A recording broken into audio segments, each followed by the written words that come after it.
¿Alguna vez tu mejor amiga se volvió tu peor pesadilla? La mía. Terminó arruinando mi vida. Pero lo peor no fue su traición. Fue descubrir por qué lo hizo. Mi antigua mejor amiga enloqueció después de que le di una necesaria y brutal dosis de realidad. Intentó arruinar mi boda y que me despidieran, así que la expuse de una manera que arruinó toda su vida. Cuando éramos pequeñas, mi mejor amiga era mucho más rica que yo, pero en realidad me gustaba que fuera así. Cuando Leslie recibía ropa de diseñador para Navidad y la ostentaba frente a mí, mientras que mi único regalo era ropa usada de mi madre, yo me alegraba por ella. También me alegré por ella en nuestra graduación de la escuela primaria. Sus padres la llevaron a Disneylandia, desde donde me envió fotos bromeando diciendo que probablemente desearía ser ella. Todo lo que mis padres podían permitirse para la mía era pizza congelada. Cuando ella lo descubrió, se rió de mí y me llamó pobre. Y yo me reí con ella porque sabía que, a la larga, como me trataba ahora por ser pobre solo me beneficiaría. Y tenía razón. Me gradué de la escuela secundaria con una beca académica completa porque me di cuenta de que estudiar era mi única salida. Leslie, por otro lado, abandonó los estudios en segundo año porque pensó que podría salir adelante en la vida con el dinero de su familia. De hecho, dejamos de hablar más o menos en esa época. Ella dijo que madurar le había hecho darse cuenta de que era demasiado buena para ser amiga de campesinas como yo. Y por triste que estuviera, le devolví la misma energía. Sin embargo, todavía le enviaba mensajes de texto 1 o 2 veces al año, deseándole feliz Navidad o un feliz cumpleaños. Sabía que no tenía amigos y que un simple mensaje probablemente significaba mucho para ella. Pero aparte de eso, no hablamos. Todo lo que sabía era que dependía completamente de sus padres y estaba tratando de triunfar como influencer. Honestamente, pensé que nunca la volvería a ver hasta que un día, cuando tenía 28 años. Acababa de graduarme de la Facultad de Medicina, había comprado un pequeño apartamento y me había comprometido recientemente. Fue entonces cuando sentí la necesidad repentina de contactarla. Creo que solo quería que me viera y se sintiera orgullosa de mí. Pensé que lo estaría, pero en cambio recibí la mayor bofetada de mi vida. Me presenté en la cafetería con una invitación a un baile al que íbamos mi prometido y yo, y un collar barato pero muy bonito para ella. En realidad, quería reconectar, pero entonces la vi y casi jadeé. Estaba tratando de ocultar lo vieja que parecía con 1 libra de maquillaje y llevaba un conjunto de diseñador con la etiqueta todavía puesta. Para mi sorpresa, en realidad me abrazó y sonrió. Le devolví el abrazo, pero mantuve la guardia alta. Intercambiamos cumplidos, pero tan pronto como el camarero tomó nuestros pedidos, su máscara se cayó. Le chasqueó los dedos como si fuera un perro. Empezamos a ponernos al día y rápidamente descubrí que su grupo de amigos la había excluido por un chiste que había hecho. Sin embargo, se negó a decir cuál era el chiste. De cualquier manera, vi esto como mi oportunidad para invitarla al baile. Leslie, dije. Paulo y yo vamos a ir al baile. ¿Quieres venir? Oh, soy una doctora que va a un baile con un hombre que probablemente la está engañando. Me interrumpió. Simplemente la miré y vi el resentimiento en sus ojos. Habían pasado 12 años. De ninguna manera seguía siendo así. Intenté hablar de nuevo, pero cuando lo hice, ella hizo lo mismo, excepto que ahora lanzó insultos, llamándome rata de laboratorio y a mi prometido, a quien nunca ha conocido, un don nadie. Me quedé desconcertada y, por primera vez en mi vida, vi completamente lo patética y loca que era Leslie. Dejé de lado la invitación, saqué el collar y se lo di. Pero en lugar de agradecerme o incluso intentar ponérselo, se pasó de la raya. «Wow, esto parece algo que tus padres vagabundos encontraron en el contenedor de basura de mi padre y te dieron como regalo». Se me cayó la mandíbula, mi cuerpo se llenó de tanta rabia que sentí que mi cara se ponía roja. La miré fijamente a los ojos, con las manos temblándome de ira. En respuesta, ella levantó la vista, pero en lugar de hacer contacto visual, su cabeza comenzó a moverse nerviosamente y a evitarme, casi como si estuviera aterrorizada de lo que iba a hacer. Me costó mucho no levantarme y usar mis 3 años de kickboxing en ella. En cambio, hice algo aún mejor. Simplemente seguí mirándola y comencé a burlarme de sus inseguridades más profundas. «Oye, Leslie», dije, con voz baja. ¿Cuántos años tenías cuando tu padre te echó? Se puso roja. ¿Recuerdas cómo se sintió cuando te diste cuenta de que no eras nada sin él? Empezó a llorar. Te conozco, Leslie. Te despiertas todas las mañanas entre lágrimas, deseando que tu padre siga dándote dinero. Deseando que todos los hombres con los que saliste no se fueran. Deseando no parecer tan vieja. Deseando no morir sola en un apartamento de mierda que alquilas en una parte de la ciudad en la que tienes demasiado miedo de salir. Para entonces estaba llorando a mares, con el rímel corrido, pero no me importó. Incluso saqué la invitación al baile y la deslicé por la mesa, diciéndole que esta era su última oportunidad. Con eso, me fui. Más tarde esa misma noche, le conté a Mark sobre el desastroso encuentro en la cafetería. Él escuchó con simpatía, pero me advirtió sobre dejar que personas tóxicas volvieran a mi vida.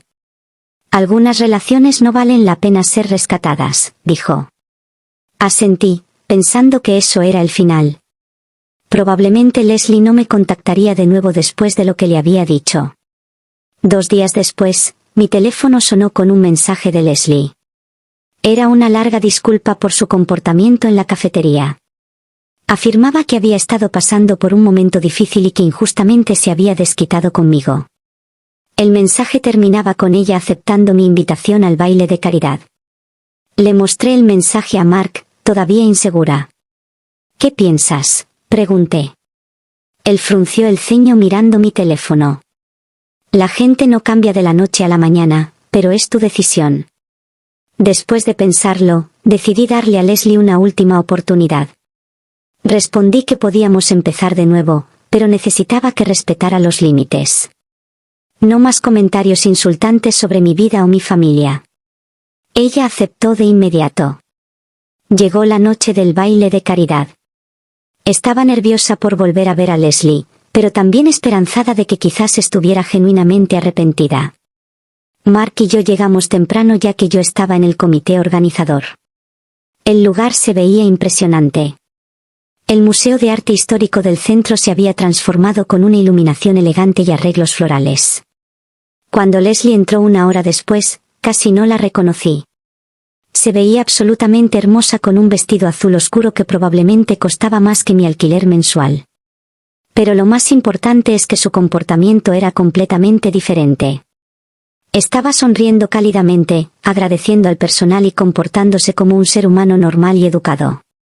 Tu vestido es precioso, dijo, acercándose a nosotros.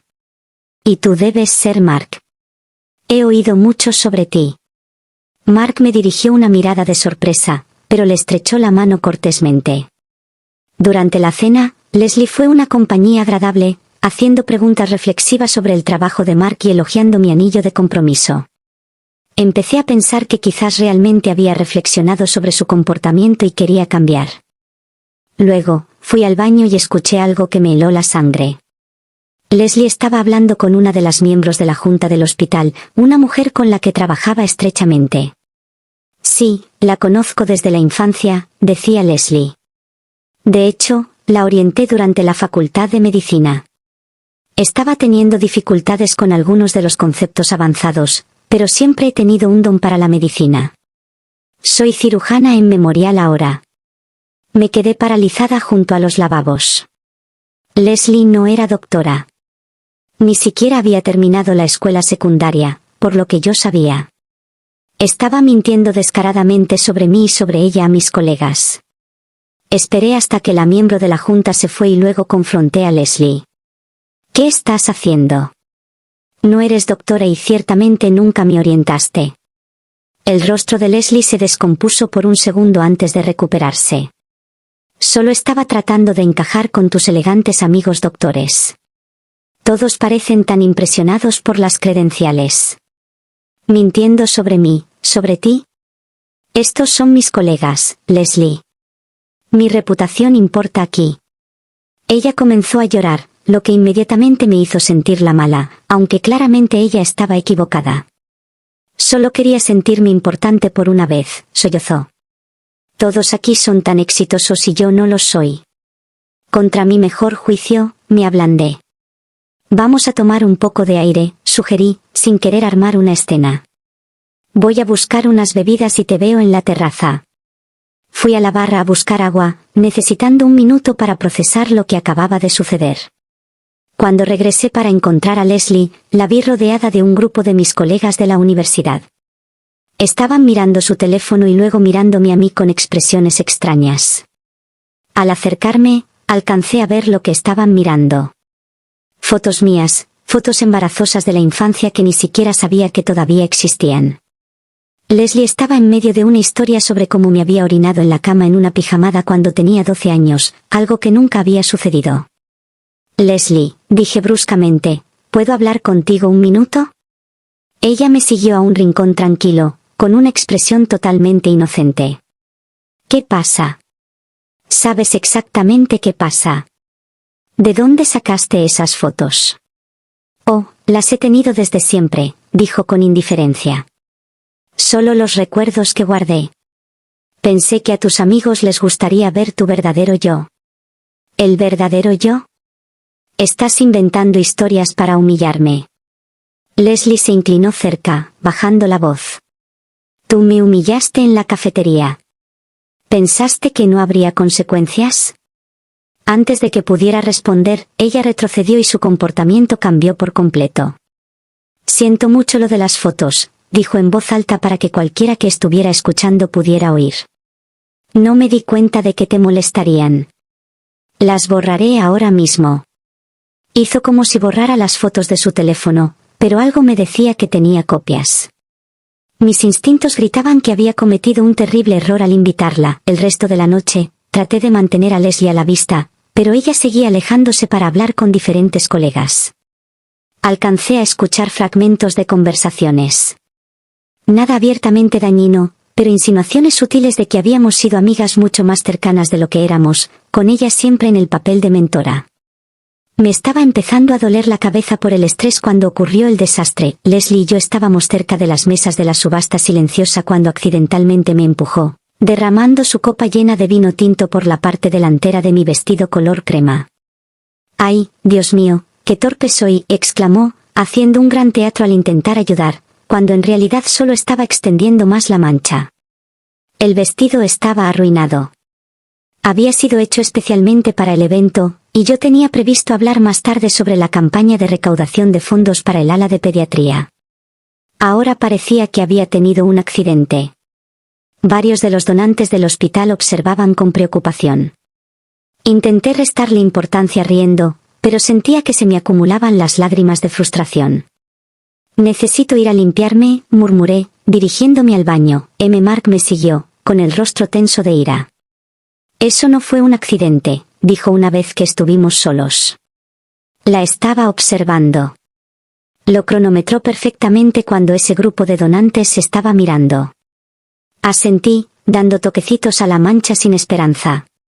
Sé que deberíamos irnos, sugirió Mark. Puedes enviarle tu discurso por correo electrónico a la doctora Patterson para que lo lea. Odiaba la idea de perder la oportunidad de establecer contactos con el jefe de cirugía. Pero mi vestido no tenía salvación, y no podía quitarme la sensación de que Leslie tenía más accidentes planeados si me quedaba. Al salir temprano del evento, miré hacia atrás y vi a Leslie observándonos con una pequeña sonrisa. Fue entonces cuando me di cuenta de que esto era solo el principio. No tenía idea de lo que había desatado al reconectar con ella, pero tenía el presentimiento de que lo iba a descubrir. A la mañana siguiente, me desperté con múltiples mensajes de texto de colegas preguntándome si estaba bien. Al principio, pensé que estaban preocupados por el incidente del vino, pero cuando leí los mensajes, se me revolvió el estómago. Aparentemente, Leslie le había dicho a varias personas que tuve que abandonar el evento porque había bebido demasiado y no podía controlar mi alcohol. Inmediatamente llamé a la doctora Patterson para explicarle lo que realmente sucedió, pero pude notar por su tono que no estaba del todo convencido. Estas cosas pasan, dijo diplomáticamente. Solo asegúrate de estar preparada para la reunión de la Junta la próxima semana. La implicación era clara. Mi reputación profesional se había visto afectada. Cuando se lo conté a Mark, se enfureció. Esto es ridículo, dijo, caminando de un lado a otro de nuestra cocina. Ella está tratando deliberadamente de sabotearte. Lo sé, respondí, sintiéndome enferma del estómago. Pero ¿cómo lo pruebo? Es su palabra contra la mía, y aparentemente es muy convincente. Intenté llamar a Leslie para confrontarla, pero no respondió. En cambio, me devolvió un mensaje de texto afirmando que no había dicho nada sobre que yo bebiera. Solo mencionó que no me sentía bien. Según ella, mis colegas debieron haber hecho suposiciones o estaban mintiendo para crear drama. Deberías bloquear su número, sugirió Mark. Corta todo contacto. Asentí, pero algo me impidió bloquearla de inmediato. Si iba a seguir difundiendo mentiras sobre mí, quería saber lo que estaba diciendo. En cambio, decidí empezar a documentar todo. Creé una carpeta en mi teléfono donde guardé capturas de pantalla de todas nuestras conversaciones de texto y tomé notas sobre cada interacción. Durante la semana siguiente, mantuve un perfil bajo en el trabajo, me concentré en mis pacientes y traté de reparar cualquier daño a mi reputación a través de pura profesionalidad. Pensé que quizás Leslie había pasado página después de divertirse en el baile. Estaba completamente equivocada. Una semana después del evento de caridad, mi jefe de departamento me llamó a su oficina. El Dr. Klein normalmente era cálido y comprensivo, pero hoy su expresión era seria mientras giraba el monitor de su computadora hacia mí. ¿Puedes explicar esto?, preguntó. En la pantalla había una publicación en redes sociales de una cuenta llamada Fraudes Médicos, que mostraba lo que parecía ser yo en varias conferencias médicas, claramente intoxicada en las fotos, excepto que yo sabía con certeza que esas imágenes estaban manipuladas. En una, mi cabeza había sido malamente photoshopeada en el cuerpo de otra persona. En otra, una foto normal mía sosteniendo un vaso de agua había sido alterada para que pareciera que estaba desorientada. Esto es falso, dije inmediatamente. Nunca he estado borracha en una conferencia. Estas son imágenes manipuladas. El Dr. Klein suspiró. Me lo imaginaba. El trabajo de Photoshop ni siquiera es muy bueno. Pero estas publicaciones han sido enviadas a varios miembros de la Junta y necesitamos abordarlo. Sentí que mi rostro ardía de humillación mientras le explicaba lo de Leslie, mi antigua amiga que parecía decidida a destruir mi reputación. Fue mortificante tener que contarle a mi jefe este drama personal, pero no tenía otra opción. Lamento que estés lidiando con esto, dijo el Dr. Klein cuando terminé. ¿Crees que esto irá a más? Honestamente, no lo sé, admití. Nunca esperé nada de esto. Me aconsejó que documentara todo y sugirió que consultara al equipo legal del hospital si las cosas empeoraban. Al salir de su oficina, sentí una mezcla de alivio de que me creyera y temor por lo que Leslie pudiera hacer a continuación. Esa noche, Mark y yo acordamos que era hora de cortar completamente con Leslie. La bloqueé en todas las plataformas y pedí a conocidos mutuos que no compartieran ninguna información sobre mí con ella. Pensamos que tal vez, sin acceso a mí, perdería interés y seguiría adelante.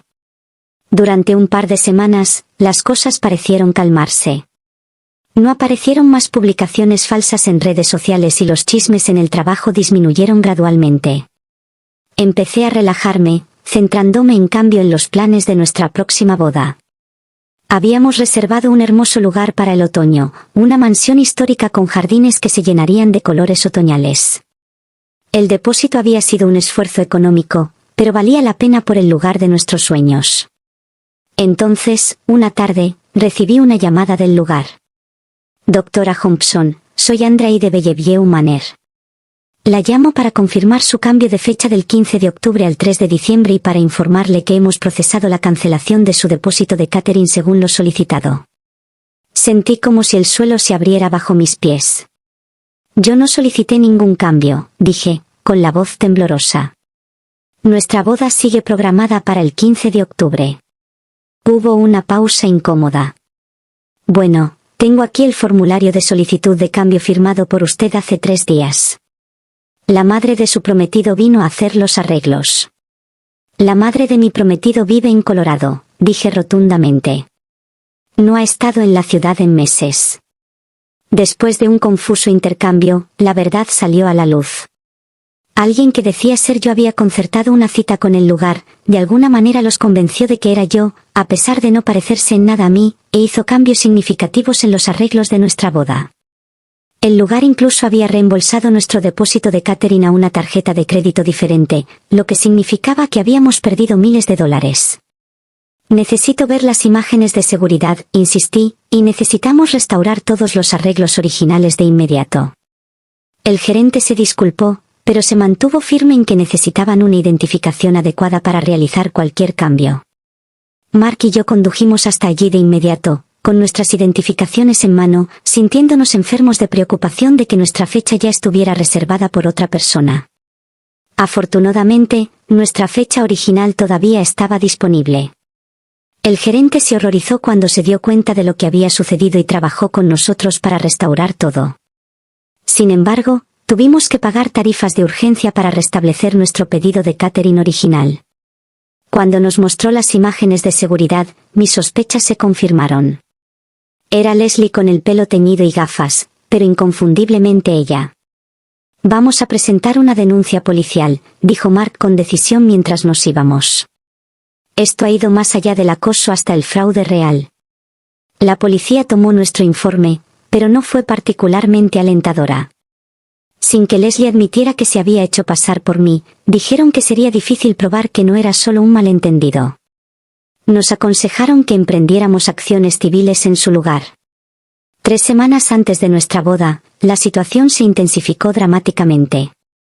Mi dama de honor comenzó a actuar de manera extraña, cancelando las pruebas del vestido, poniendo excusas sobre la despedida de soltera. Finalmente, mi dama de honor principal, Yamais, me llamó directamente.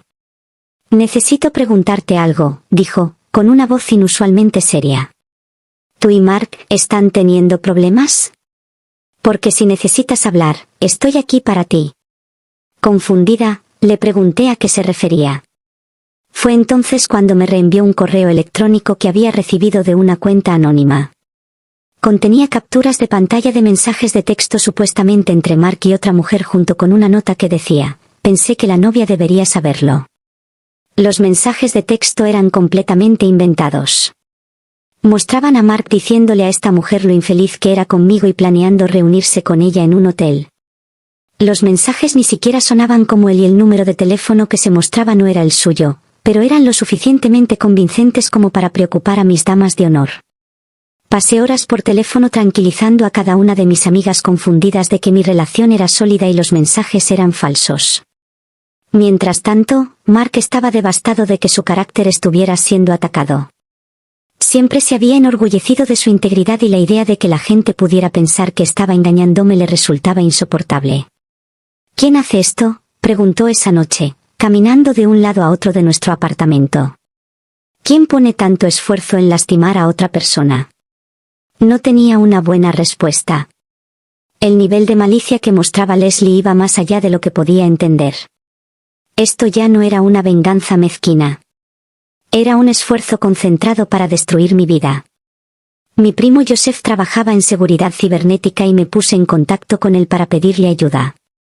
Aceptó rastrear los correos electrónicos anónimos para ver si podíamos conectarlos definitivamente con Leslie. Los correos electrónicos se originaron en un cibercafé público a unas 3 cuadras del apartamento de Leslie, informó unos días después. No se puede probar que ella los envió específicamente, pero es una coincidencia bastante grande. Llevamos esta información a la policía, pero nuevamente, dijeron que no eran pruebas suficientes para presentar cargos penales. Sugirieron obtener una orden de restricción en su lugar, lo que requería una menor carga de prueba. Mientras estábamos averiguando nuestras opciones legales, Leslie volvió a escalar la situación. Alguien llamó al hospital de forma anónima, afirmando que me habían visto robando medicamentos de la farmacia para uso personal. Esto desencadenó una investigación automática que limitó temporalmente mi acceso a ciertas áreas del hospital, incluido el almacenamiento de medicamentos. Estaba más allá de la humillación, teniendo que explicarle a la seguridad del hospital que estaba siendo atacada por una ex amiga vengativa. Revisaron las imágenes de seguridad de los momentos en cuestión y rápidamente confirmaron que yo no había hecho nada malo. Pero la experiencia fue increíblemente estresante. Durante unos días, tuve que hacer que otro médico CEO firmara todas mis órdenes de medicamentos, lo que significó explicar la situación a colegas que apenas conocía. La investigación del hospital me exoneró en una semana gracias a sus excelentes sistemas de seguridad que demostraron que nunca había accedido a la farmacia de manera inapropiada. Pero el daño a mi reputación persistió. Podía sentir a mis colegas observándome, preguntándose si había algo de verdad en las acusaciones. Algunos pacientes solicitaron otros médicos, fue sutil pero devastador. Mientras tanto, Leslie encontró un nuevo ángulo de ataque. La madre de Mark, Linda, nunca había sido mi mayor fan. Siempre había esperado que su hijo se casara con la hija de sus amigos de la familia. Y aunque era amable conmigo, siempre había cierta frialdad. Leslie de alguna manera descubrió esta vulnerabilidad. Un día, Mark recibió una llamada preocupada de su madre. ¿Todo bien entre tú y Sarah?, preguntó. He estado escuchando algunas cosas preocupantes. Resultó que Leslie se había unido a la clase de yoga de Linda con un nombre falso y pasó semanas haciéndose amiga de ella. Una vez que se ganó la confianza de Linda, Leslie comenzó a hacer comentarios sutiles cuestionando mi carácter y sugiriendo que Mark no era feliz, pero era demasiado leal para admitirlo.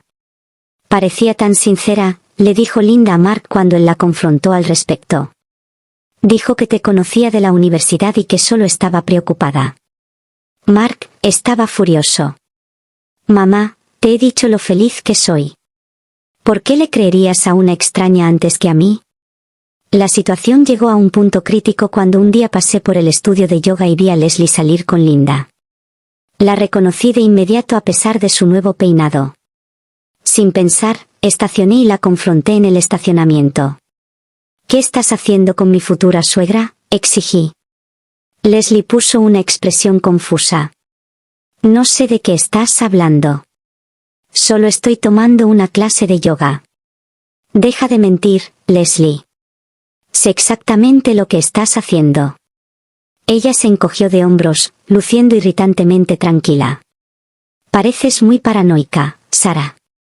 Tal vez deberías hablar con alguien sobre eso. Antes de que pudiera responder, Linda salió del estudio y nos miró confundida.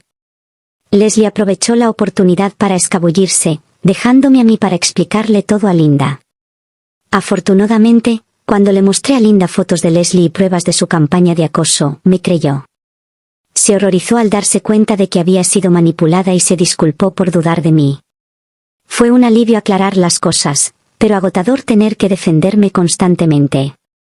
Con nuestra boda a solo 2 semanas de distancia, Mark y yo pensamos que finalmente habíamos contenido la influencia de Leslie. Habíamos advertido a todos en nuestras vidas sobre ella, aumentado la seguridad para la boda y estábamos siendo extremadamente cautelosos al compartir cualquier información personal. Entonces, recibí una carta certificada de un abogado alegando que había cometido negligencia médica en un paciente llamado Tyler Benson, lo que resultó en daño nervioso permanente. La carta exigía un acuerdo de $200,000 para evitar una demanda. Nunca había tratado a nadie llamado Tyler Benson. Una búsqueda rápida reveló que era primo de Leslie.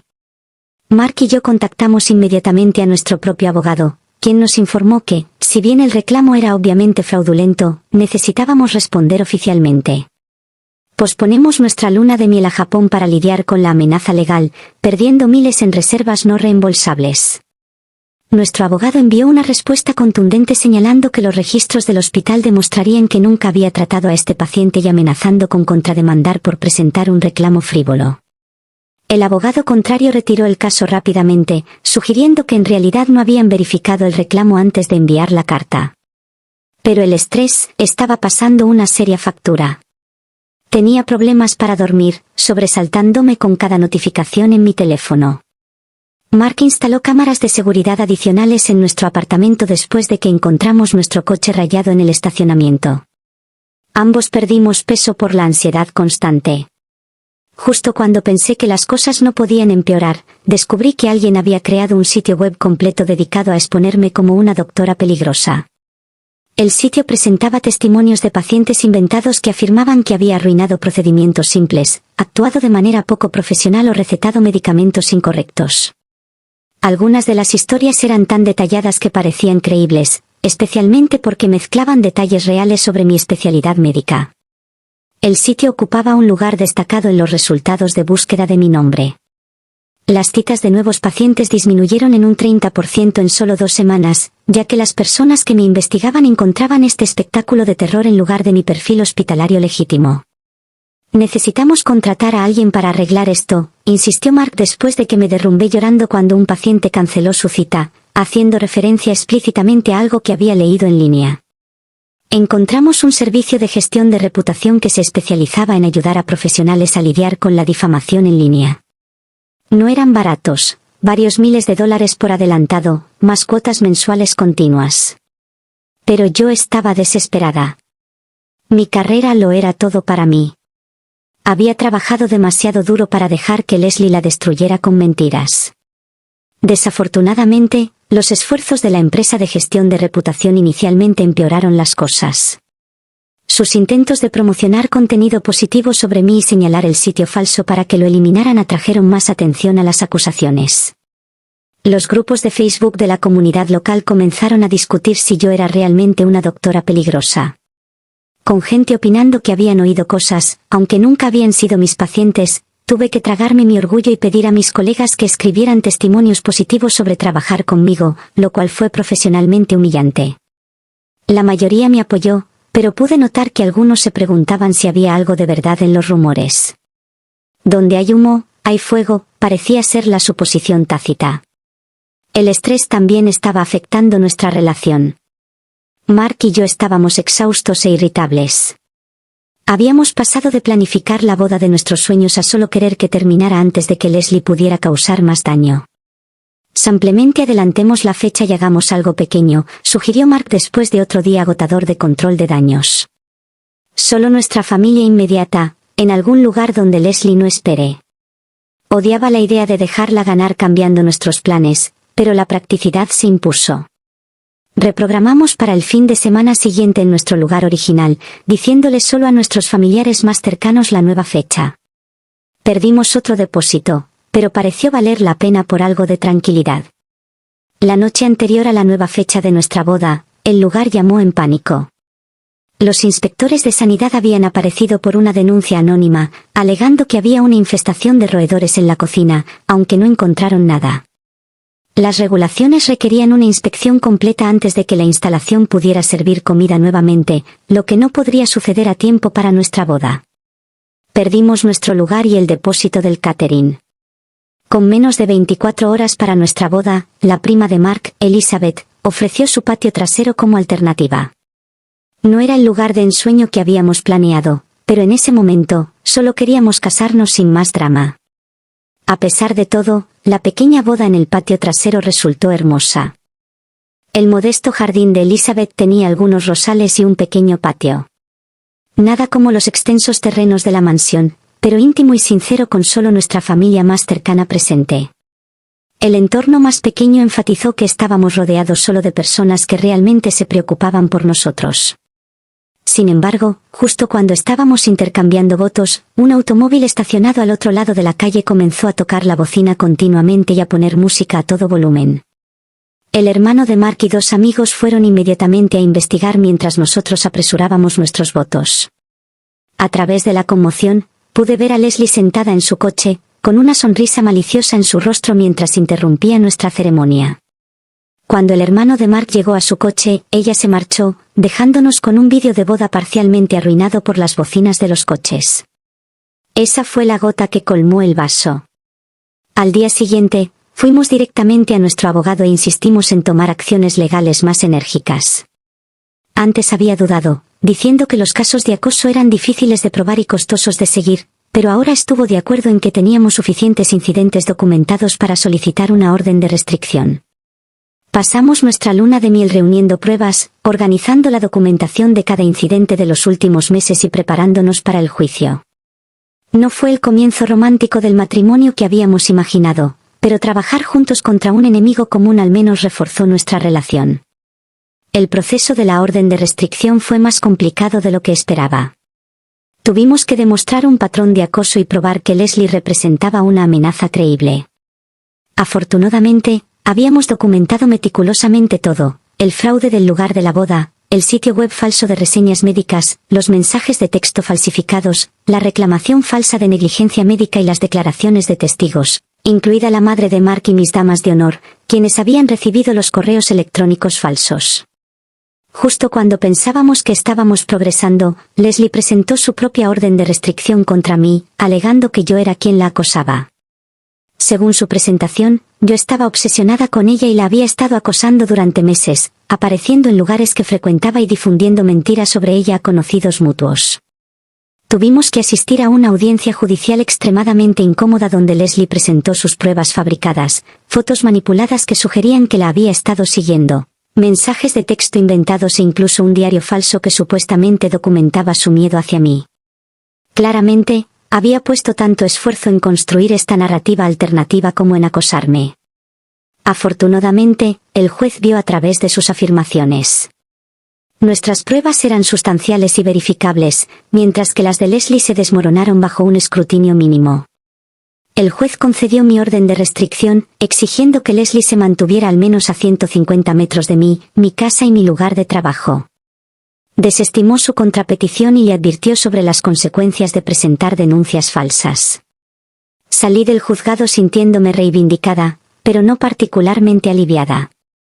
Una orden de restricción era solo un pedazo de papel, y Leslie ya había demostrado su voluntad de infringir las leyes para lastimarme. Aún así, era algo. Reconocimiento oficial de que yo era la víctima, no la agresora. Durante unas 3 semanas, las cosas estuvieron tranquilas. No aparecieron nuevos sitios web falsos. Nadie llamó al hospital con acusaciones falsas, y las cámaras de seguridad de nuestro edificio de apartamentos no mostraron signos de que Leslie estuviera merodeando. Empecé a esperar que finalmente hubiera captado el mensaje. Entonces, Mark recibió un mensaje de texto de un número desconocido. Oye, tío, deberíamos hablar de Sarah. Tengo información que necesitas saber. Encuéntrame en Riverside Park, a las 7 de la tarde esta noche. Ven, solo. El número no era el de Leslie, pero el mensaje seguía su patrón de intentar crear conflicto entre nosotros. Mark me lo mostró de inmediato. Obviamente es una trampa, dijo. Probablemente este tipo, Tyler, al que usó para la falsa demanda por negligencia médica, o está usando un teléfono desechable, sugerí. De cualquier manera, no puedes ir. Mark estuvo de acuerdo, pero tenía curiosidad por saber qué estaban planeando. ¿Qué pasa si voy, pero me quedo en el coche solo para ver quién aparece? Yo estaba en contra de la idea, pero Mark sintió que podría darnos más pruebas si podíamos demostrar que Leslie estaba violando la orden de restricción. Prometimos quedarnos en el coche cerrado con las ventanas subidas y marcharnos a la primera señal de problemas. Esa noche, Mark estacionó cerca del lugar de encuentro 15 minutos antes. Mantuvo su cámara de salpicadero encendida para grabar lo que sucediera. Exactamente a las 7 de la tarde, un hombre se acercó a la zona de aparcamiento, mirando alrededor. Cuando vio el coche de Mark, caminó directamente hacia él. Mark lo reconoció por las redes sociales como Tyler. El primo de Leslie, quien había presentado la demanda fraudulenta por negligencia médica. Tyler le hizo señas a Mark para que bajara la ventanilla, pero Mark negó con la cabeza y levantó su teléfono para mostrar que estaba grabando. El comportamiento amistoso de Tyler cambió instantáneamente. Comenzó a gritar obscenidades y a golpear la ventanilla del coche de Mark, claramente tratando de provocar una reacción. Él también estaba grabando, probablemente con la esperanza de obtener imágenes de Mark tomando represalias que pudieran usarse contra nosotros más tarde. Mark se marchó tranquilamente sin interactuar, dejando a Tyler parado en el estacionamiento. Cuando llegó a casa y me mostró las imágenes de la cámara del salpicadero, me sentí enferma. Claramente habían estado tratando de provocar a Mark para que tuviéramos una confrontación física que pudieran usar contra nosotros en la corte o para dañar su reputación. Añadimos este incidente a nuestro creciente expediente de pruebas y notificamos a nuestro abogado. Sugirió que investigáramos a Tyler más a fondo, ya que parecía estar actuando como representante de Leslie ahora que legalmente tenía prohibido contactarnos directamente. Joseph descubrió que Tyler tenía antecedentes penales en otro estado por un comportamiento de acoso similar, incluida una condena por vandalismo relacionado con la propiedad de una exnovia. Este patrón sugirió que Leslie había encontrado al cómplice perfecto, alguien que compartía sus tendencias vengativas y falta de límites. Llevamos esta información a la corte, presentando una moción para ampliar la orden de restricción para incluir a Tyler como agente de Leslie.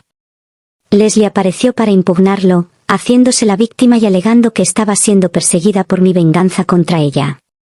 El juez no quedó impresionado con su actuación, pero advirtió a ambas partes que mantuvieran una estricta distancia, diciéndole explícitamente a Leslie que enviar a otros a contactarme a mí o a Mark se consideraría una violación de la orden.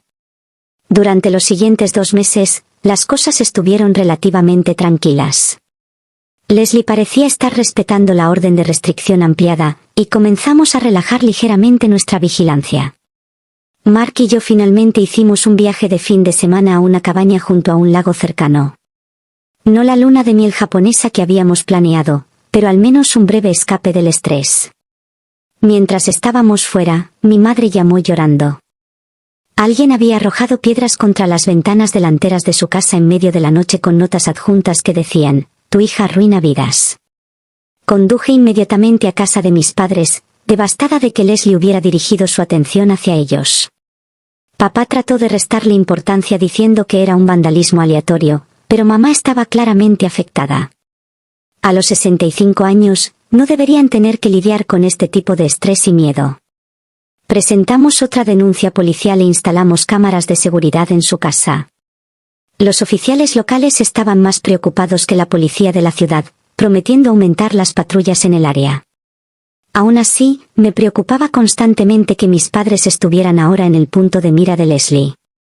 Mientras ayudaba a mis padres, Leslie dio su golpe más audaz hasta el momento. De alguna manera, accedió a mi cuenta de correo electrónico del trabajo y envió mensajes inapropiados a varios pacientes, incluida la oferta de sustancias controladas sin los protocolos adecuados y comentarios poco profesionales sobre sus condiciones. Regresé de casa de mis padres para encontrarme temporalmente suspendida en espera de una investigación de informática.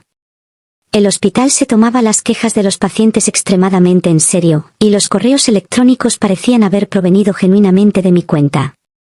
Afortunadamente, el departamento de informática actuó con rapidez.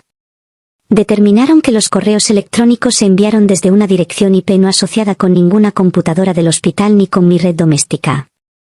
Se había accedido a mi cuenta a través de un restablecimiento de contraseña por alguien que tenía las respuestas a mis preguntas de seguridad, información que Leslie habría sabido desde nuestra infancia. El hospital me reincorporó después de 3 días con una declaración oficial a los pacientes afectados explicando la violación de la cuenta. También implementaron protocolos de seguridad más estrictos, incluida la autenticación de 2 factores para todos los correos electrónicos del personal. Mi jefe de departamento me apoyó, pero pude notar que el incidente había suscitado dudas sobre mi juicio en la mente de algunos administradores. Peor aún, Leslie aparentemente había estado planeando este resultado. Antes de que el departamento de informática pudiera probar que los correos electrónicos eran fraudulentos, ella había tomado capturas de pantalla y las había enviado a la Junta Médica Estatal con una queja anónima sobre mi conducta profesional. La Junta estaba obligada a investigar cualquier queja relacionada con la comunicación con el paciente, independientemente de cómo se originara. Tuve que contratar a un abogado especializado para defender mi licencia médica a un costo significativo. El proceso fue largo y humillante, requiriendo que proporcionara declaraciones, referencias de carácter y pruebas de la campaña de acoso en curso como contexto para los correos electrónicos falsificados. La tensión estaba afectando todos los aspectos de mi vida. Desarrollé insomnio y perdí 7 kilos en un mes por el estrés. Mi relación con Mark se tensó mientras ambos luchábamos por sobrellevar la ansiedad constante.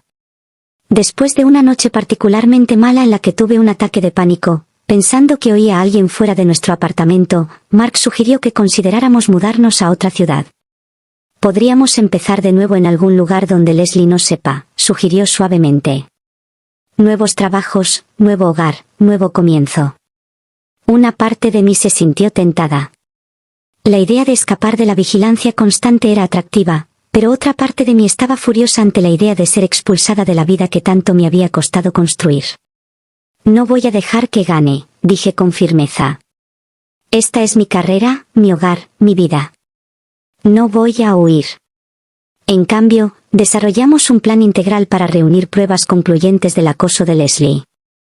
Joseph sugirió crear una trampa digital, un almacenamiento en la nube protegido con contraseña que parecía contener mis diarios personales e información sensible, pero que en realidad estaba monitoreado para rastrear a cualquiera que accediera a él. Los diarios detallaban inseguridades y miedos inventados que apelarían al deseo de Leslie de lastimarme. Hicimos que la seguridad fuera intencionalmente débil utilizando contraseñas relacionadas con información que Leslie sabría de nuestra infancia. Luego, hicimos que un conocido mutuo mencionara casualmente en un lugar público que yo había estado escribiendo todo en un diario digital como una forma de sobrellevar el estrés. El cebo funcionó mejor de lo que esperábamos. En 2 días, alguien accedió al diario falso utilizando una dirección IP que se rastreó hasta el edificio de apartamentos de Leslie. No contenta con solo leer las entradas, Leslie las descargó y comenzó a publicar extractos en las redes sociales con comentarios crueles sobre mi patética vida e inseguridades. Joseph había incorporado marcas de agua digitales y píxeles de seguimiento que vinculaban de manera concluyente el acceso no autorizado a los dispositivos de Leslie. Finalmente teníamos pruebas irrefutables de sus delitos informáticos, incluidas sus huellas digitales del acceso no autorizado. Armados con esta nueva evidencia, volvimos a la policía. Esta vez, no solo estábamos denunciando acoso. Teníamos pruebas de fraude informático, robo de identidad y violación de la orden de restricción. El detective asignado a nuestro caso se lo tomó mucho más en serio que los oficiales anteriores. Esto cruza límites jurisdiccionales, explicó después de revisar nuestras pruebas. El aspecto de los delitos informáticos hace que el enjuiciamiento sea más complicado, pero también más probable que prospere. Necesitaremos coordinarnos con la División de Delitos Cibernéticos. Por primera vez en meses, sentí un atisbo de esperanza de que Leslie pudiera enfrentar consecuencias reales por sus acciones. El detective fue sincero sobre los desafíos. Construir un caso penal llevaría tiempo, y la carga de la prueba era alta, pero parecía confiado en que teníamos suficientes pruebas para seguir adelante. Mientras la investigación policial continuaba, nuestro abogado sugirió que también deberíamos iniciar una demanda civil. Presentamos una demanda integral contra Leslie por difamación, acoso, infligir intencionalmente angustia emocional y daños financieros resultantes de sus acciones. Nuestro abogado envió a Leslie una notificación oficial de la demanda con copias de todas nuestras pruebas adjuntas. Esperábamos que esta demostración de fuerza la intimidara, pero Leslie respondió creando una campaña de GoFundMe, alegando que estaba siendo acosada legalmente por médicos privilegiados que estaban tratando de silenciarla por decir la verdad al poder. Su campaña me pintó como una médica vengativa y poderosa, utilizando mis recursos para aplastar a una mujer vulnerable que se había atrevido a exponerme. La narrativa era tan retorcida que resultaba casi impresionante en su completa inversión de la realidad. Aún más perturbador, la gente se la creyó. Leslie recaudó casi $15,000 de extraños simpatizantes de su victimismo fabricado. El proceso de descubrimiento de la demanda reveló que la venganza de Leslie no fue una reacción espontánea a nuestra reunión en la cafetería. La había estado planeando durante años, manteniendo un diario detallado de formas de destruirme que se remontaba a cuando ingresé por primera vez a la Facultad de Medicina. Páginas de notas meticulosas describían cómo atacaría sistemáticamente cada aspecto de mi vida, mi carrera, mi relación, mi familia, mi reputación. Esta evidencia fortaleció significativamente nuestro caso. El abogado de Leslie, pagado con el dinero de su GoFundMe, le aconsejó que llegara a un acuerdo en la demanda, pero Leslie se negó con ira, insistiendo en que ella era la verdadera víctima y lo probaría en la corte. A medida que se acercaba la fecha del juicio, Leslie se desesperaba cada vez más. Tyler contactó a Mark nuevamente, alegando que quería reunirse en secreto para explicar el lado de Leslie. Cuando Mark llegó al lugar de encuentro, esta vez acompañado por nuestro abogado que esperaba cerca, Tyler trató de provocarlo a una confrontación física mientras grababa con su teléfono. Mark se alejó tranquilamente, dándose cuenta de que era otra trampa diseñada para dañar nuestra credibilidad ante el tribunal. Agregamos este intento de provocación a nuestra creciente montaña de pruebas.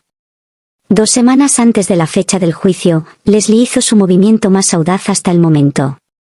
Apareció en casa de mis padres, alegando que quería disculparse personalmente por cualquier malentendido.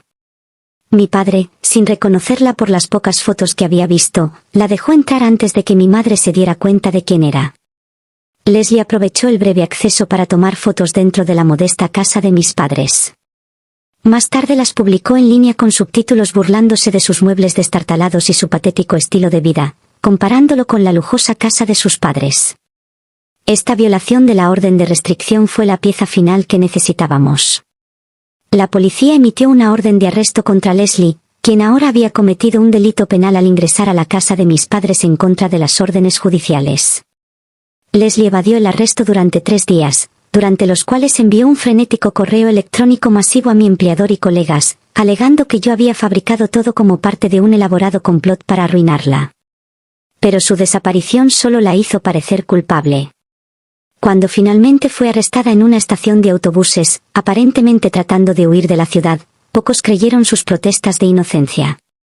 Con Leslie bajo custodia, en espera de una audiencia por la violación de la orden de restricción, Mark y yo finalmente sentimos un momento de alivio. Pero rápidamente nos dimos cuenta de que este era solo el comienzo de un nuevo capítulo en nuestra terrible experiencia. El caso penal por violar la orden de restricción era independiente de nuestra demanda civil, que aún estaba en curso. Ambos requerirían nuestra participación continua, testimonio y energía emocional. También nos preocupaba la tensión financiera entre los honorarios legales, las medidas de seguridad y la pérdida de ingresos debido al daño a mi reputación profesional. Ya habíamos gastado más de $30,000 lidiando con el acoso de Leslie. La perspectiva de continuar las batallas legales era desalentadora. Inesperadamente, la ayuda vino de una fuente inesperada.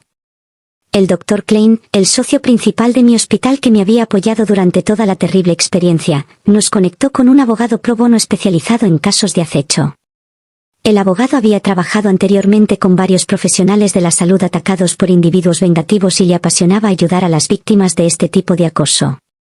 Con una mejor representación legal, nos sentimos más seguros al enfrentar los próximos procedimientos. Pero Leslie tenía una carta más que jugar.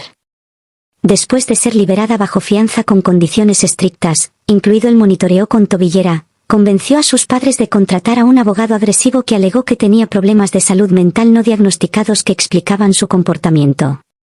Esta nueva estrategia de defensa complicó lo que parecía un caso sencillo.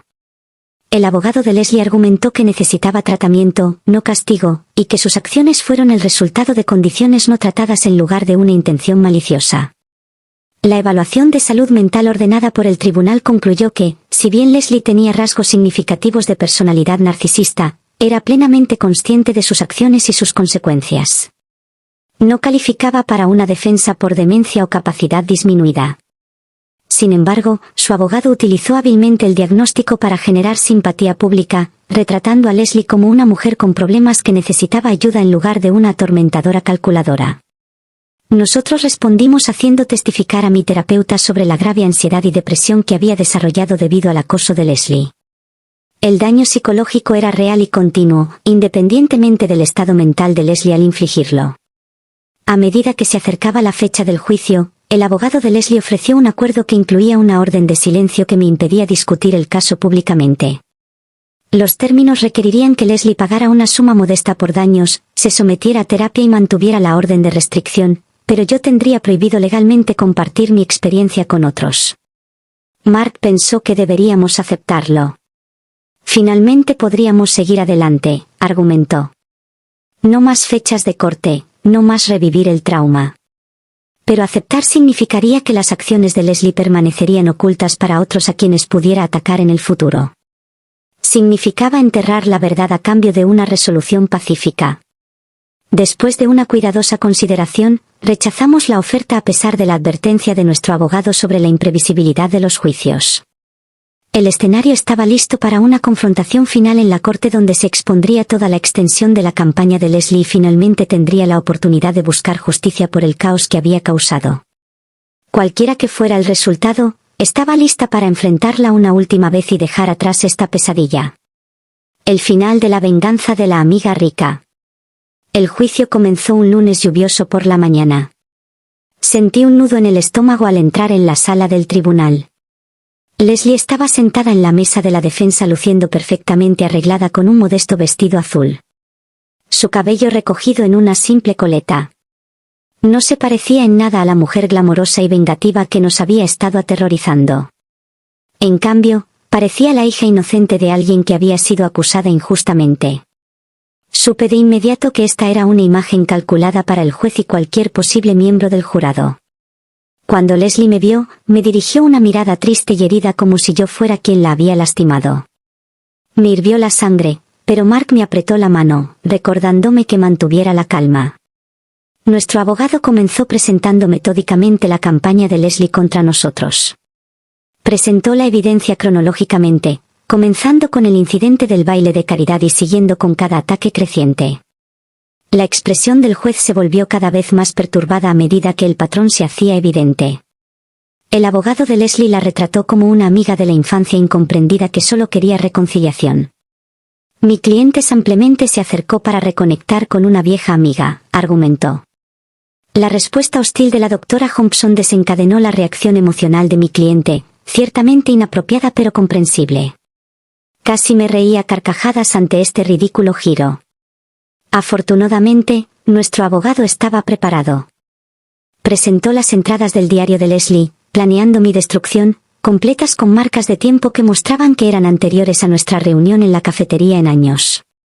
Para el tercer día de juicio, incluso los padres de Leslie parecían impactados por la magnitud del comportamiento de su hija. Se sentaron en la última fila, sus expresiones volviéndose más horrorizadas con cada nueva prueba. Casi sentí pena por ellos, dándome cuenta de que probablemente no habían sabido el alcance total de lo que había hecho su hija. El punto de inflexión llegó durante el contrainterrogatorio de Leslie. Mantuvo su papel de víctima herida notablemente bien durante la primera hora, hablando suavemente sobre cómo siempre me había admirado y solo quería volver a ser parte de mi vida. Pero nuestro abogado fue desmoronando lentamente su historia, resaltando contradicciones y presentando pruebas que contradecían directamente sus afirmaciones. Cuando fue acorralada sobre el sabotaje del lugar de la boda, Leslie finalmente se quebró. «¿Te merecías todo lo que te hice?», gritó, con el rostro contorsionado por la rabia. «Siempre me has menospreciado. Siempre pensaste que eras mejor que yo solo porque obtuviste alguna beca». La sala del tribunal quedó en silencio. Leslie pareció darse cuenta de su error de inmediato e intentó retractarse, pero era demasiado tarde. Su arrebato confirmó su intención maliciosa, destruyendo la narrativa cuidadosamente construida por su abogado sobre problemas de salud mental y malentendidos. El juez no solo falló a nuestro favor, sino que emitió una orden de restricción permanente y ordenó a Leslie que pagara daños significativos, $175,000 por difamación, angustia emocional y pérdidas financieras que habíamos sufrido. También recomendó al fiscal que presentara cargos penales por robo de identidad, fraude informático y violación de la orden de restricción temporal. Al salir del juzgado, sentí un alivio abrumador. La decisión del juez trajo una validación inmediata, un reconocimiento oficial de que no estaba loca ni paranoica. Leslie realmente había estado tratando metódicamente de destruir mi vida. Esperaba sentirme eufórica, pero sobre todo, solo me sentía exhausta. La vigilancia constante y la ansiedad del año pasado me habían agotado por completo. Esa noche, Mark y yo pedimos comida para llevar y nos quedamos dormidos en el sofá antes de las 9 de la noche, demasiado cansados para celebrar nuestra victoria. Las secuelas trajeron nuevos desafíos que no habíamos anticipado. Los padres de Leslie se negaron a ayudar a pagar los daños, diciéndole a su abogado que habían terminado de encubrirla. Después de años de sacar a Leslie de sus líos, finalmente habían llegado a su límite. Esto significó que Leslie enfrentaba tanto consecuencias financieras como la pérdida de su red de seguridad. Me sentí reivindicada por el fallo, pero aún luchaba contra la ansiedad y los problemas de confianza. Sobresaltarme con ruidos inesperados, revisar las cerraduras 3 veces antes de acostarme, escanear cada habitación en busca de amenazas al entrar. Estos se habían convertido en comportamientos automáticos que no podía superar. Mark lo notó y sugirió usar parte del dinero del acuerdo para terapia. «No solo para ti», dijo. «Para los dos». Esto también me afectó, y creo que la terapia de pareja nos ayudaría a procesar todo juntos. Tenía razón. Encontramos un terapeuta especializado en trauma y recuperación. Las sesiones fueron a veces dolorosas, pero nos ayudaron a comenzar a sanar juntos, fortaleciendo nuestra relación a través del trauma compartido. 2 meses después del juicio, recibí buenas noticias profesionalmente. El hospital limpió por completo mi expediente y me ofreció un puesto en un prestigioso equipo de investigación que estudiaba tratamientos innovadores para trastornos autoinmunes pediátricos. Era exactamente el tipo de trabajo que siempre había querido hacer. El puesto requería viajes frecuentes a conferencias médicas, lo que desencadenó mis nuevas preocupaciones de seguridad. La idea de estar lejos de casa, alojarme en hoteles donde cualquiera podía encontrarme, disparó mi ansiedad. Mark me ayudó a desarrollar protocolos de seguridad que me hicieron sentir segura, registrándome a horas específicas, usando hoteles con buena seguridad y compartiendo siempre mi ubicación con él. No fue perfecto, pero me permitió aceptar el puesto. Mis padres decidieron mudarse más cerca de nosotros. El incidente de las piedras los había afectado más de lo que admitieron inicialmente, y querían tranquilidad. La casa que querían estaba ligeramente por encima de su presupuesto, así que usamos parte del dinero del acuerdo para ayudar con el pago inicial. Se sintió bien convertir el ataque de Leslie en algo positivo para nuestra familia. Mientras nos instalábamos en nuestra nueva normalidad, recibí una carta inesperada de la hermana menor de Leslie, Emily. Solo la había conocido unas pocas veces cuando era niña, pero me escribió para disculparse por las acciones de su hermana.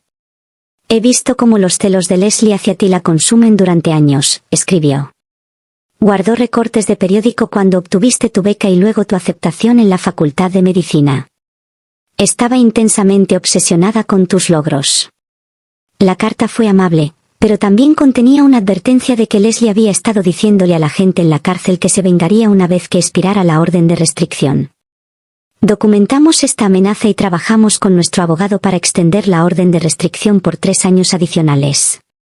Con las protecciones legales vigentes, me concentré en reconstruir mi reputación en el trabajo. Algunos colegas todavía me trataban con cautela, temerosos de verse envueltos en el drama. Realmente no podía culparlos. Leslie había creado tal caos que la gente naturalmente quería mantener la distancia. Me ofrecí como voluntaria en iniciativas de salud comunitaria para demostrar mi compromiso con la misión del hospital más allá de los problemas personales. Organicé una clínica gratuita para vecindarios desatendidos y me uní al programa de tutoría del hospital para estudiantes de medicina. Gradualmente, el cansancio se desvaneció a medida que los colegas veían mi dedicación. Durante una clínica de voluntarios, traté a una paciente que mencionó trabajar en la administración de Nordstrom. Mientras charlábamos, me di cuenta de que había sido la antigua jefa de Leslie. Mencionó casualmente el despido de alguien con serios problemas de límites que había atacado a otro empleado por un desaire percibido. Simplemente no podía dejarlo pasar, dijo la mujer, sin saber mi conexión con Leslie. Siguió escalando hasta que no tuvimos más remedio que despedirla. Discutir esto se sintió como participar en el mismo comportamiento tóxico que había condenado. Cambié de tema cortésmente y me concentré en las necesidades médicas de la paciente. No necesitaba más historias de Leslie. Ya tenía suficientes propias. Mark y yo finalmente tomamos nuestra luna de miel tardía a la costa de Maine, no el viaje a Japón que habíamos planeado originalmente, sino una semana tranquila en una cabaña junto al mar. Nos desconectamos por completo de las redes sociales y el trabajo, tratando de ser una pareja normal disfrutando de su luna de miel. A los 3 días, me encontré revisando constantemente las ventanas y sintiéndome observada cada vez que caminábamos por la playa. Mark lo notó y sugirió suavemente que viéramos a un terapeuta de trauma específicamente para mi hipervigilancia cuando regresáramos a casa. La terapia especializada ayudó inmensamente con mi ansiedad. Mi terapeuta explicó que mi cerebro había sido reconfigurado por el trauma para esperar constantemente amenazas. A través de la terapia EMDR y técnicas cognitivas, lentamente comencé a sentirme segura nuevamente. Todavía luchaba por permitir que nuevas personas entraran en nuestras vidas. Cada nuevo conocido planteaba preguntas en mi mente. ¿Y si están conectados con Leslie? ¿Y si solo están fingiendo ser amigables? Mark y yo comenzamos poco a poco organizando cenas con amigos de confianza, expandiendo gradualmente nuestro círculo social con sus conexiones examinadas. Un año después del juicio, me ofrecieron la oportunidad de hablar en una conferencia médica sobre el acoso laboral. Los organizadores se habían enterado de mi experiencia y pensaron que mi perspectiva sería valiosa. Aceptar significaba que mi historia se haría más pública, exponiéndome potencialmente a más atención. Después de una cuidadosa consideración, decidí compartir mi experiencia de forma anónima a través de un colega. Ella presentó mi caso de estudio sin usar mi nombre, ayudando a otros sin volver a exponerme a posibles reacciones negativas. Nos enteramos a través de conexiones mutuas de que Leslie se había mudado a otro estado después de cumplir una breve condena de cárcel por violar la orden de restricción. Aparentemente había comenzado de nuevo con un nuevo trabajo y un nuevo círculo social. Una parte de mí esperaba que hubiera cambiado genuinamente y no solo se estuviera reagrupando para atacar a otra persona. Otra parte seguía escéptica. Joseph nos ayudó a crear perfiles seguros en las redes sociales y monitoreó cualquier actividad en línea preocupante. Mantuvimos nuestra vigilancia, pero con menos frenesí que antes. La vida volvía gradualmente a la normalidad. Para mi 30º cumpleaños, Mark me sorprendió con la noticia de que estábamos esperando nuestro primer hijo. Me sentí abrumada de alegría, una felicidad que no había creído posible durante los días más oscuros del acoso de Leslie. Pero esta alegría vino con nuevos temores sobre la protección de nuestra creciente familia. Canalizamos estas preocupaciones de manera productiva creando extensos sistemas de seguridad y protecciones legales para nuestro hijo. Establecimos un fideicomiso para mantener privada la dirección de nuestra casa, instalamos sistemas de seguridad integrales y nos aseguramos de que la información de nuestro hijo estuviera protegida en futuras escuelas y guarderías. 2 años después de que comenzara la terrible experiencia, recibimos noticias inesperadas a través de nuestro abogado. Leslie había completado la terapia ordenada por la corte y envió una carta notariada reconociendo sus acciones sin pedir perdón. Su terapeuta informó un progreso significativo en el tratamiento de sus problemas subyacentes, y había mantenido un empleo y una vivienda estable sin incidentes durante más de 1 año. La carta no fue exactamente una disculpa. Todavía enmarcó gran parte de ella en sus sentimientos en lugar del daño que causó, pero mostró al menos cierto crecimiento en su comprensión de los límites y las consecuencias. Aceptar este crecimiento potencial significó enfrentar mi propia amargura persistente. Una parte de mí quería que Leslie sufriera para siempre por lo que nos había hecho. Leer sobre su progreso despertó emociones complicadas, alivio de que tal vez no atacaría a nadie más. Resentimiento de que ella pudiera seguir adelante después de causar tanto daño. Elegí no responder ni resistirme a su redención. Si estaba cambiando genuinamente, eso era en última instancia bueno para todos. Pero no le debía perdón ni reconocimiento. En cambio, me concentré en la hermosa vida que había construido a pesar de sus intentos de destruirla. Para nuestro 3er aniversario de bodas, la vida había encontrado un nuevo ritmo. Me estaba desarrollando en mi puesto de investigación y había publicado 2 artículos bien recibidos. La empresa de ingeniería de Mark lo había ascendido a jefe de proyecto. Nuestra hija Lily era una niña pequeña feliz y activa que llenaba nuestro hogar de risas. Mis padres se habían instalado en su nueva casa cerca y estaban disfrutando de ser abuelos.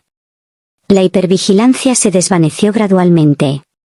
Todavía tenía momentos de pánico cuando algo desencadenaba recuerdos de esa época, pero se volvieron menos frecuentes y menos intensos. Mark y yo desarrollamos una forma abreviada para cuando alguno de los dos estaba luchando. Simples palabras clave que comunicaban: necesito apoyo sin tener que explicar. Mantuvimos activa la orden de restricción mediante renovaciones periódicas, pero dejamos de monitorear activamente los movimientos de Leslie. La energía que una vez gastamos en protección se redirigió a construir la vida que queríamos. A veces, por la noche, viendo a Mark leerle a Lily o mirando alrededor de nuestra casa llena de amigos para cenas, me maravillaba de lo cerca que estuvimos de perderlo todo. Leslie había atacado cada parte de mi vida con precisión quirúrgica. Mi carrera, mi relación, mi familia, mi sensación de seguridad. Pero falló. A pesar de su meticulosa planificación y sus ataques implacables, sobrevivimos. No solo sobrevivimos, sino que prosperamos. La victoria final no estuvo en el castigo de Leslie, sino en nuestra felicidad. Lo mismo que ella había tratado tan desesperadamente de destruir. Todavía no entiendo qué impulsa a alguien a dedicar años a destruir la vida de otra persona.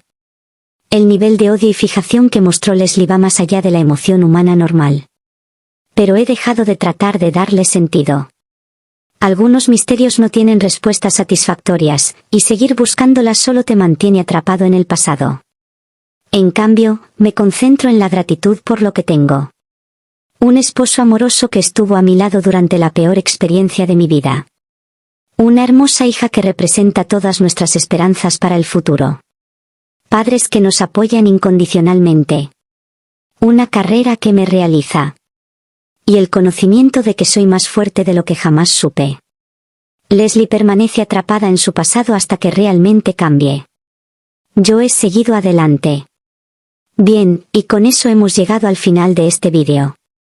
Espero que lo hayan disfrutado y realmente espero que les guste esta edición completa de Imbéciles donde todos son imbéciles y podemos discutir si lo son o no, así que háganmelo saber también en la sección de comentarios. No olviden darle me gusta si les gustó y los veré en el próximo vídeo.